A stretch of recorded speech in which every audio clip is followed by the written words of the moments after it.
안녕하세요. 경지도사를 연구하는 경지도사입니다.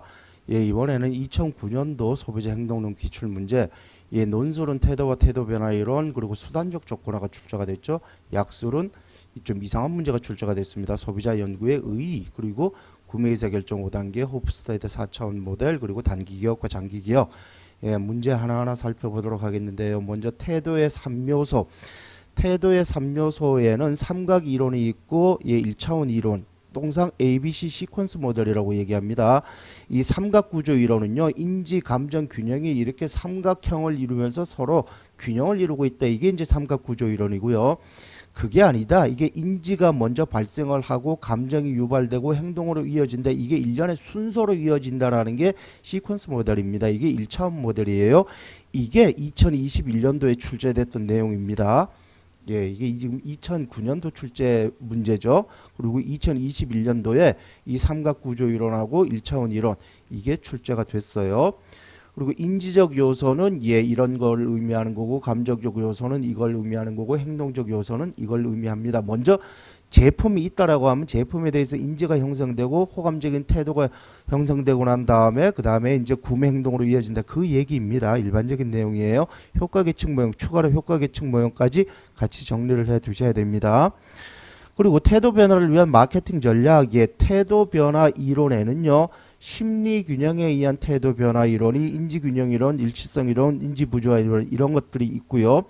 귀인 행동에 의한 태도 변화 이론이 귀인 이론, 공변 이론, 자기지각 이론이 있습니다. 그리고 이제 저관여 태도 이론의 수동학습 이론 또는 저관여 학습 이론이라고 그러기도 합니다.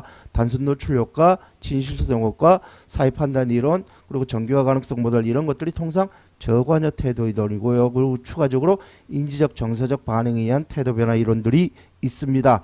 그러니까 지금 제가 여기서 말씀드렸던 이 이론들이 무슨 이론들인지를 다 알고 있어야 됩니다. 이것들이요, 전부 다 단타로 예전에 문제가 출제가 됐던 내용들입니다.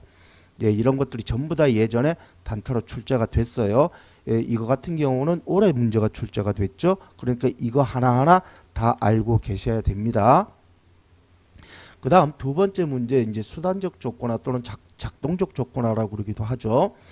이게 이제 2009년도 문제고 2017년도에 이제 강화 요령 세 가지 그래가지고 다시 한번 출제가 되고 이 이후로 출제가 안 됐는데요. 자, 요거는 좀 설명을 좀 드려야 됩니다. 이게 좀 애매해요. 이게 출제되기가 좀 애매할 수가 있는데, 먼저 이 네 가지 유형은요, 먼저 긍정적 강화, 부정적 강화, 긍정적 처벌, 부정적 처벌. 긍정적이라는 얘기는요, 자극을 제공한다는 얘기입니다. 그리고 부정적이라는 얘기는 자극을 제거한다라는 얘기예요.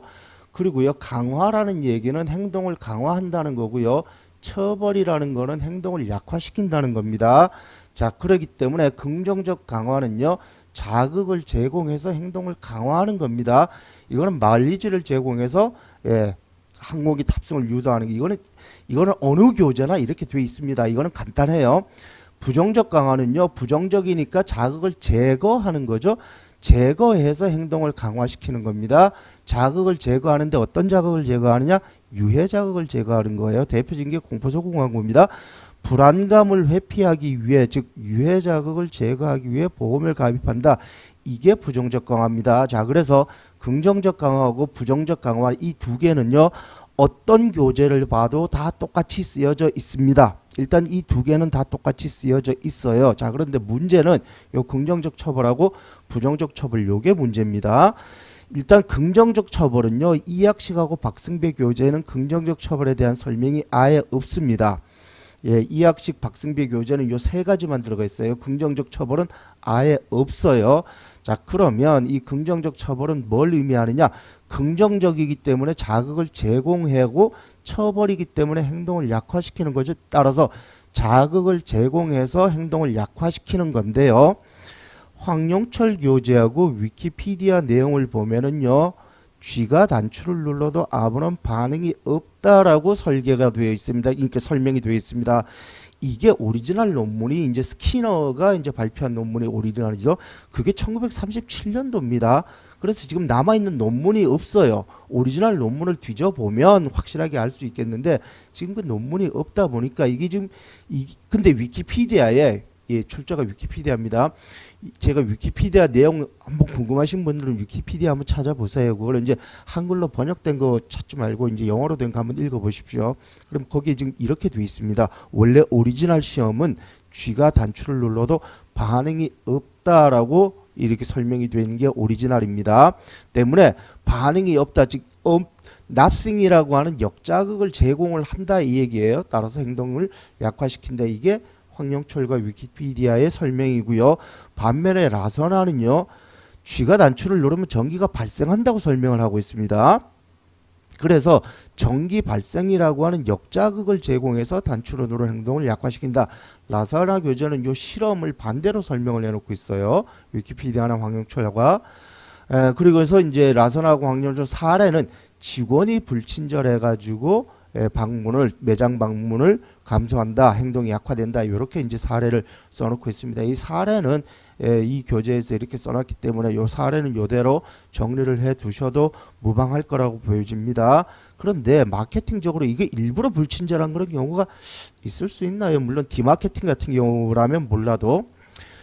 자, 일단 긍정적 처벌은 요 라서나 교재하고 황영철 교재가 내용이 살짝 다르다는 거, 요 실험의 내용이 다르다는 거. 그런데 저는 개인적으로 이 위키피디아 내용이 맞다라고 생각이 듭니다. 아무래도 이 위키피디아는 이제 여러 그 백과사전 형태로 이제 여러 내용을 다 종합해가지고 써놓은 거기 때문에, 그래서 위키피디아 내용이 맞다라고 보고 황영철 교재에도 이렇게 설명이 되어 있어요. 그러니까 이게 맞다라고 저는 생각이 들기는 합니다. 그 다음에 이제 부정적 처벌은 부정적이니까 자극을 제거하는 거죠. 처벌이니까 행동을 약화시키는 겁니다. 황영철하고 위키피디아는 쥐가 단추를 누르면 오히려 전기를 발생시킨다라고 설명을 하고 있어요.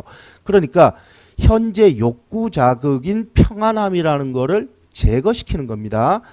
그래서 단추 누르는 행동을 약화시킨다, 이렇게 되어 있는데, 반면에 라서나는요, 단추를 눌러도 반응이 없다. 그래서 이거를 자극을 제거한다라고 설명을 해놓고 있으면서 동시에 주던 먹이 안 주는 것을 소멸이라고 설명을 하고 있습니다. 참고로 위키피디아 내용을 보면요, 이 소멸이라는 거하고 부정적 처벌은 다르다라고 쓰여져 있어요. 위키피디아에는. 근데 라서나는 이거를 소멸이라고 설명을 하고 있는데, 그런데 위키피디아는 소멸하고 부정적 처벌은 다르다. 왜? 소멸은 여기서 이 주던 먹이 안 주는 거기 때문에 원래로 돌아가는 거지만, 이거는 처벌을 하는 거죠. 욕구 자극을 제거함으로써 현재 행동을 줄이는 거, 이게 부정적 처벌이기 때문에 원칙적으로 소멸하고 부정적 처벌은 다른 거다라고 위키피디아에 쓰여져 있습니다. 그러면서 사례가 뭐가 나와 있냐면, 아이가 나쁜 행동을 하면은 장난감을 압수를 하는 거예요. 이게 부정적 처벌이에요. 그러면 아이가 현재 누리던 즐거움이 제거가 되겠죠. 이게 자극을 제거하는 겁니다. 욕구 자극을 제거하는 거예요. 그러면서 행동을 약화시키게 되는 거다. 위키피디아의 사례는 이렇게 써놓고 있습니다. 반면에 이제 황영철 사례는요, 매장 방문을 했는데 물건이 품절이 됐다. 이 물건이 품절이 되면은 욕구 자극이 사라지게 되는 거죠. 그래서 방문이 약화가 된다, 행동이 약화가 된다, 이렇게 설명을 하고 있습니다. 그래서 저는 개인적으로 이 라서나 교재만 아니면은 좀 나머지는 다 깔끔하게 이해가 되겠는데, 이 라서나 교재 때문에 이것 때문에 이게 라서나 교재가 반대로 쓰여져 있거든요. 이것 때문에 저도 이제 확실하게 잘 모르겠습니다. 뭐가 오리지널인지. 물론 이제 스키너의 오리지널 논문은 1937년대에 발행한 그 오리지널 논문이 있겠지만, 그 이후로 그거를 이제 사이테이션한 논문들이 쭉 있겠죠. 당연히 이제 그 위키피디아에도 봐도 그 사이테이션한 논문들이 쫙 있습니다. 그거를 뒤지면은 그 사이테이션한 논문을 뒤지면은 뭐가 맞는지를 알 수가 있을 겁니다. 알 수가 있겠는데, 제가 그런 것까지 뒤져가면서 이거를 할 이유는 없을 것 같아요. 그래서 그냥 라서나 교재는 그냥 이렇게 쓰여져 있고, 황영철이나 위키피디아 교재는 이렇게 쓰여져 있다라고 설명을 드리는 겁니다. 그러니까 그렇게만 이해를 해 주시면 되겠습니다. 어쨌든 이거는 이 두 개는 모든 교재가 다 동일하게 쓰여져 있지만, 이 긍정적 처벌은 이 이학식 박승비 교재는 아예 없고요.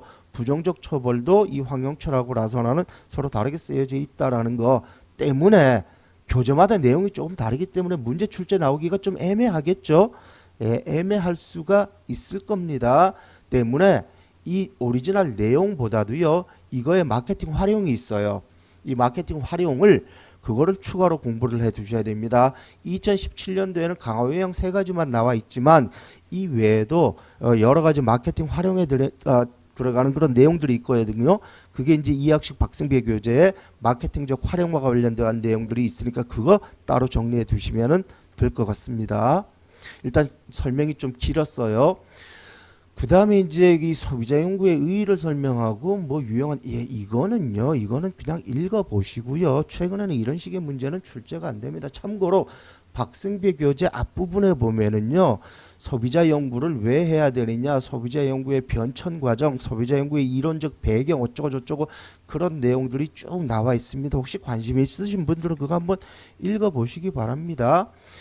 그 다음에 이제 소비자의 구매의사 결정 5단계를 약술하시오. 이거죠. 이게 5단계인데, 2019년도에 논술로 출제된 거 보면 단계별 마케팅 전략 수립 시 고려사항, 이게 논술로 출제가 됐어요. 자, 그러면 문제인식 단계에서는 뭐를 고려를 해야 되느냐? 문제인식 단계에서 주로 중요한 키워드가 욕구, 동기, 욕구 활성화 요인, 이게 중요한 키워드입니다.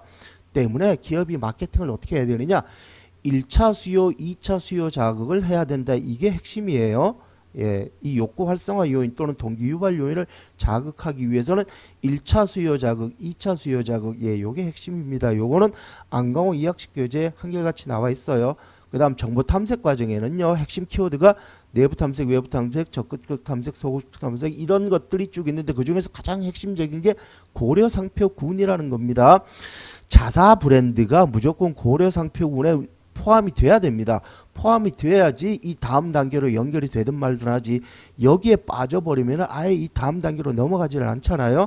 때문에 여기 무조건 집어넣어야 되는데, 여기 들어가려면 어떻게 해야 돼요? 브랜드 인지도가 있어야 고려 상표군에 들어갈 수가 있습니다. 그게 핵심이에요. 그리고 대안평가는요, 보상 모델, 비보상 모델, 이걸 가지고 대안평가를 하는데, 어쨌든 대안평가에서 호감적인 태도, 태동이 아니라 태도입니다. 호감적인 태도가 형성되도록 해야 되겠죠. 이게 대안평가 단계에서 기업이 해야 될 핵심적인 일이고요.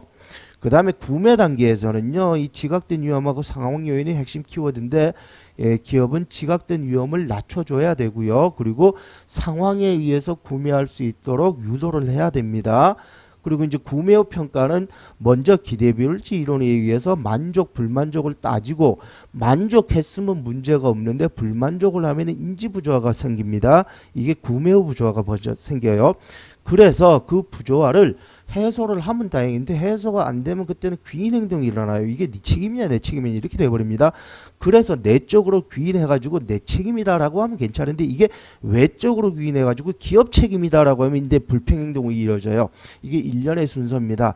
때문에 구매 후 평가에서는요, 가장 중요한 게 소비자의 기대 관리를, 기대 수준을 적절히 관리해라, 이 얘기예요. 따라서 단계별로 마케팅 전략 수립 시 핵심적인 고려사항은 이겁니다. 이거예요. 이거니까 요걸 가지고 정리를 해 두시면 되겠습니다. 그 다음에 이제 호프스테드에 대해 4차원 모델이 있는데요. 이 호프스테드, 이 4차원 모델은요, 현재 지금 남아있는 교재가 황영철 교재에만 이 내용이 쓰여져 있습니다. 나머지 이학식 박승배 교재는 확실하게 이 내용이 없고요. 라서나 교재에 이 내용이 있나 없나 갑자기 생각이 안 나는데, 라서나 교재에 있는지 없는지는 모르겠습니다만은 이학식 박승규 교재는 없습니다. 황영철 교재는 아직 있고요. 이 호프스테드가 이 사람이 이제 그 1970년대죠. 60년대 70년대 IBM에 근무하면서 전 세계 40개 국가 자회사 40개 국가의 자회사 직원들을 대상으로 이제 그 범세계적인 설문을 진행해서 나온 거예요. 개인주의, 집단주의, 권력의 격차, 불확실성의 피, 남성성의 역세상, 이래서 원래 4차원 모델인데 나중에 이걸 하나 더 추가했습니다. 그래서 현재는 지금 5개입니다. 이학식 박승규 교재에 없는 내용이니까 또 출제될 가능성은 글쎄요. 제가 봤을 때는 좀 낮을 것 같다라는 생각이 드는데, 그래도 혹시 모르니까 한번 읽어는 보세요. 한번 쭉 읽어보시면 쉽습니다. 내용은 쉬우니까 한번 쭉 읽어보시면 아 이런 내용이구나. 예, 개인주의, 집단주의, 권력의 격차, 불확실성의 회피 정도, 남성성의 여성성, 그리고 장기지향성, 단기지향성이 5가지입니다. 그 다음에 이제 단기기억과 장기기억에 대해서 약술하시오. 이 단기기억, 장기기억 문제가 2014년도에 출제됐는데 그 이후로는 출제가 이제 그 이후로 요 청크만 문제가 출제가 됐죠. 2021년인가 재작년인가 요 청크가 문제가 한번 출제가 된 적이 있습니다. 예, 그런데 이제 이 단기 기억하고 장기 기억을 쓸 때 핵심적으로 들어가야 될 내용이 단기 기억은 예, 운용 기억 즉 워킹 메모리라는 거 그리고 단기 기억은요 청각 코드에 의해서 활성화가 됩니다. 그리고 이제 청크에 의해서도 활성화가 되고요. 이 청크 마법의 숫자 7 플러스 마이너스 2라는 게 있죠. 그리고 이제 단기 기억에서 리허설이라는 게 있어요. 유지 리허설, 수식 리허설. 이 유지 리허설이 반복 리허설이라는 거고요. 수식 리허설이 정교화 리허설이라는 겁니다. 이게 뭔지 알고 있어야 되고요. 그 다음에 이제 순행방해, 역행방해라는 것도 있습니다. 이게 지금 현재 교재에다 쓰여져 있는 내용이니까 이거 알고 있어야 됩니다. 무슨 내용인지. 그 다음에 장기 기억은 어휘 기억, 과정 기억, 사건 기억. 예, 이거 2학식 교재에 쓰여져 있어요. 스키마가 이제 어휘 기억이 스키마죠. 그리고 인출이 이제 비보조 해성, 보조 해성, 순서 해성 이런 게 있는데 요것도 이때 문제 출제됐대. 요것도 같이 문제가 출제가 된 적이 있습니다. 참고로 이게 2022년인가? 2021년 아니면 2022년이에요. 2021년 아니면 2022년도에 요 청크하고 요 인출 요 두 가지가 예, 문제가 출제가 된 적이 있습니다. 예, 그거 출제가 된 적이 있고요. 나머지 이 리허설하고 순행방해, 역행방해 그리고 그러니까 리허설, 순행방해, 역행방해 그리고 요 이 장기기획의 유형 요거는 출제가 안 됐으니까 요 지금 밑줄 친 것만 따로 정리를 해 두시면 좋을 것 같아요. 그리고 여기 쇠퇴 이론, 방해 이론, 망각 이론 이거는 2학식 교재에 없는 내용이니까 요거는 빼도 될 것 같습니다. 그래서 요 내용만 요 지금 밑줄 친 내용만 따로 또 정리를 해 두시기를 바라겠습니다. 예, 이렇게 해가지고 예, 2009년도에 출제됐던 소비자 행동론 기출문제도 살펴봤습니다. 제가 따로 정리해 놓으라는 거는 꼭 정리를 해 두시기를 당부드리겠습니다. 예, 시청하시느라고 수고하셨고요. 다음 시간에 또 다시 뵙겠습니다.